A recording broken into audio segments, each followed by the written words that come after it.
Mr. Gowdy for 5 minutes. Good morning, Director Comey. Secretary Clinton said she never sent or received any classified information over her private email. Was that true?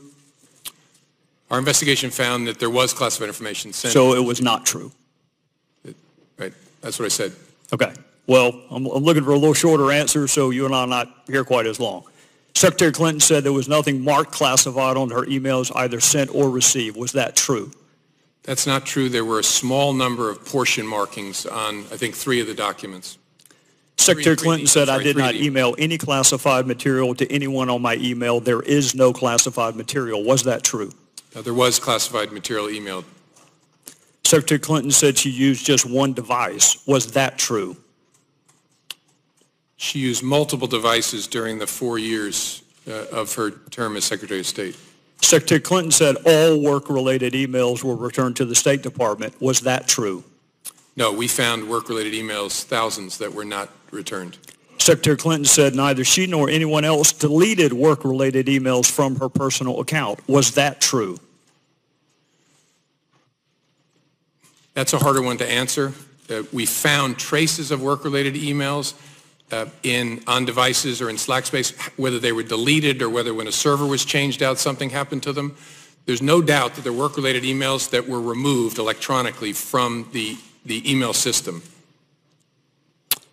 Secretary Clinton said her lawyers read every one of the emails and were overly inclusive. Did her lawyers read the email content individually? No. Well, in the interest of time, and because I have a plane to catch tomorrow afternoon, I'm not going to go through any more of the false statements, but I am going to ask you to put on your old hat. False exculpatory statements, they are used for what? Well, either for a substantive prosecution or for evidence of intent in a criminal prosecution. Exactly. Intent and consciousness of guilt, right? Is that right? Right. Consciousness of guilt and intent. In your old job, you would prove intent, as you just referenced, by showing the jury evidence of a complex scheme that was designed for the very purpose of concealing the public record. And you would be arguing, in addition to concealment, the destruction that you and I just talked about, or certainly the failure to preserve. You would argue all of that under the heading of intent. You would also be arguing the pervasiveness of the scheme, when it started, when it ended, and the number of emails, whether they were originally classified or up-classified. You would argue all of that under the heading of intent. You would also probably, under common scheme or plan, argue the burn bags of daily calendar entries or the missing daily calendar entries as a common scheme or plan to conceal. 2 days ago, Director, you said a reasonable person in her position should have known a private email was no place to send and receive classified information. You're right. An average person does know not to do that. This is no average person. This is a former First Lady, a former United States Senator, and a former Secretary of State that the President now contends is the most competent, qualified person to be president since Jefferson. He didn't say that in 2008, but he says it now. She affirmatively rejected efforts to give her a state.gov account. She kept these private emails for almost 2 years and only turned them over to Congress because we found out she had a private email account. So you have a rogue email system set up before she took the oath of office, thousands of what we now know to be classified emails, some of which were classified at the time.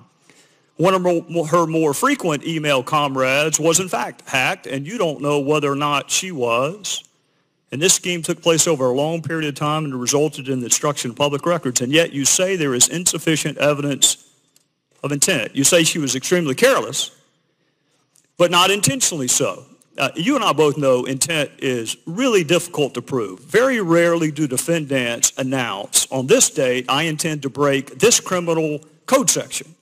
Just to put everyone on notice, I am going to break the law on this date. It never happens that way.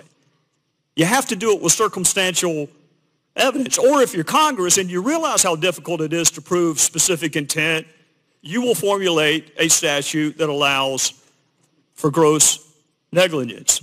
My time is out, but this is really important. You mentioned there's no precedent for criminal prosecution. My fear is there still isn't. There's nothing to keep a future Secretary of State or President from this exact same email scheme or their staff. And my real fear is this. It's what the chairman touched upon. This double-track justice system that is rightly or wrongly perceived in this country. That if you are a private in the Army and you email yourself classified information, you will be kicked out. But if you are Hillary Clinton and you seek a promotion to commander-in-chief, you will not be. So what I hope you can do today is help the average person, the reasonable person you made reference to, the reasonable person understand why she appears to be treated differently than the rest of us would be. With that, I would yield back.